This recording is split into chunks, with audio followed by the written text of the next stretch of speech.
la pregunta es, ¿por qué los Zetas eran tan violentos? Ya vemos un poquito el origen, ¿no? Por esa doctrina, pero a nivel táctico, ¿por qué eran tan violentos? Porque los Zetas sin duda son reconocidos internacionalmente, incluso el que no sepa nada sobre carteles conoce a los Zetas y conoce algunas de las atrocidades. ¿Por qué? O sea, porque ya yo creo que va un escalón más arriba las cosas que hacían. Mira, parte de esa respuesta la acaba de dar Carmochepe. Los primeros Zetas, los primeros 20 fundadores eran originarios del GAFE.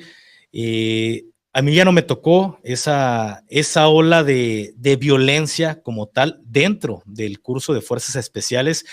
Si a mí me tocó violencia, ya fue una violencia, se podría decir, perfecta, ¿no? ¿A qué me refiero con esto? A través del tiempo, a través de los años, se han ido modificando ciertas cosas que se te llegan a realizar dentro del curso, se han ido mejorando. Hay quizá torturas psicológicas o torturas físicas en su momento que vieron que podía dejar ciertos daños y se han ido mejorando al paso del tiempo. Entonces, creo que en este momento el cuerpo de fuerzas especiales ha mejorado todo este trastorno que te puede generar. ¿Por qué? Porque todo este problema de daño psicológico al final perdura de por vida. Tú puedes decir que ya te curaste o que puedes ir con 1000 psicólogos, pero al final el daño ya se encuentra en ese momento.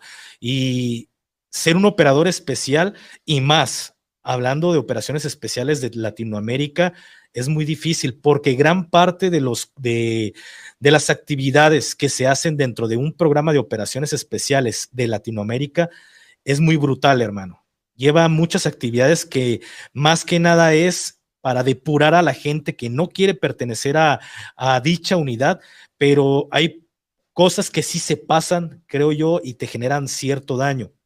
Entonces, hablamos de gafes, hablamos de caiviles, que eran personas que ya tenían ese cierto daño psicológico y solo ocupaban tener la puerta abierta para poder llevarlo a cabo. ¿Por qué? Porque al final de cuentas muchos ya tenían esa violencia, pero así como la religión es para el control de las masas y uno de las leyes divinas de los mandamientos es no matarás, pues muchas personas por eso se detienen, creo yo, al hecho de matar a una persona porque son creyentes y dicen, si mato no voy a ir al cielo. Aquí volvemos al tema de lo militar. Al final de cuentas, si uno mata, va a ir a prisión. Entonces hay cosas por las que te detienes, pero quisieras hacerlo, quisieras hacer ciertos daños, y lo hemos visto que como seres humanos, creo que todos los seres humanos tenemos eso, que nada más vemos violencia y aprovechamos para soltar lo que traemos dentro, y ¿cómo les puedo decir? Fue lo que se necesitaba, literal, para que estos elementos del GAFE y de los Zetas pues llevaran a cabo violencia, tener barra libre, no le temían a las autoridades. Es por eso que ellos empezaron a poner de moda lo que para hoy en día los jóvenes que nos ven lo ven muy normal. En aquel momento, ¿qué esperanzas ver una persona que le cortaran la cabeza aún viva con una sierra o que los llenaran de gasolina? Todo lo que ustedes se puedan imaginar o todo lo que ustedes puedan haber visto en algún momento, los Zetas lo hicieron primero. ¿Por qué? Porque eran elementos que ya estaban trastornados y simplemente tenían barra libre porque no le temían a las autoridades. Pero creo que fue una forma de desquitar todo lo que ya traían dentro, todo ese maltrato, todo ese estrés postraumático que ya tenían en su momento, lo desquitaron, y al final también fue una firma, fue una marca para todos sus enemigos de si los agarramos, esto les va a pasar, o se ponen al mando de los Zetas o van a terminar como ellos. Entonces, muchos cárteles temieron y muchos cambiaron de organización por irse con los Zetas. Al principio, esta organización era paramilitar, formada por elementos de fuerzas especiales. Después empiezan a reclutar gente de los caiviles y empiezan a reclutar militares. ¿Por qué? Porque a ellos se les hacía más fácil contratar o tener en sus filas a gente que supiera cómo tomar un fusil que agarrar un civil y nada más decirle, ten, esta es tu arma y haz lo que quieras.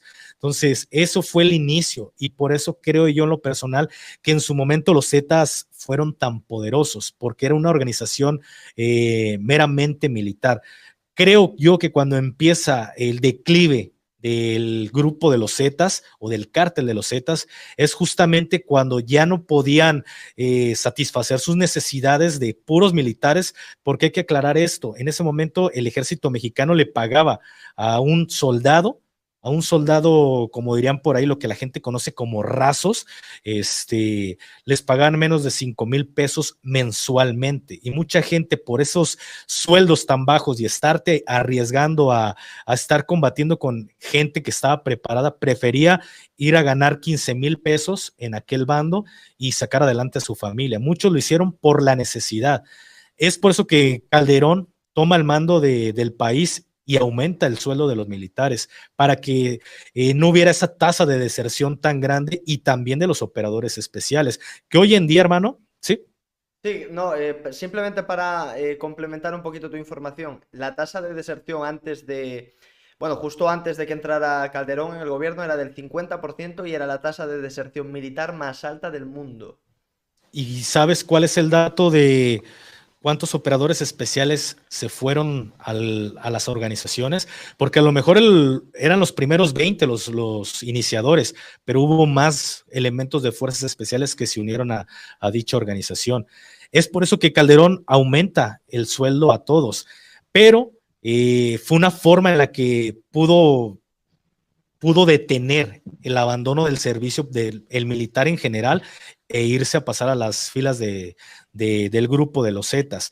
Pero eso es cuando viene el declive, porque empiezan a meter civiles que no tenían nada de adiestramiento militar y empiezan a hacer un desmadre con la organización porque ya no se respetaban dichas reglas que ya tenían internas porque estaban carentes de disciplina y sobre todo, pues, carentes de adiestramiento. Y es cuando otras organizaciones empiezan a tomar el mismo ejemplo que el cártel de los Zetas, pero se les hizo más fácil contratar elementos del SEAL, elementos del Ranger, elementos del Caibil, de fuerzas especiales de aquí de México en general, y sobre todo talibanes que venían aquí a México a impartir adiestramiento a sus elementos, a sus soldados, como los podemos llamar, y estas personas se empiezan a poner a la par hasta llegar al punto de lo que hoy en día conocemos.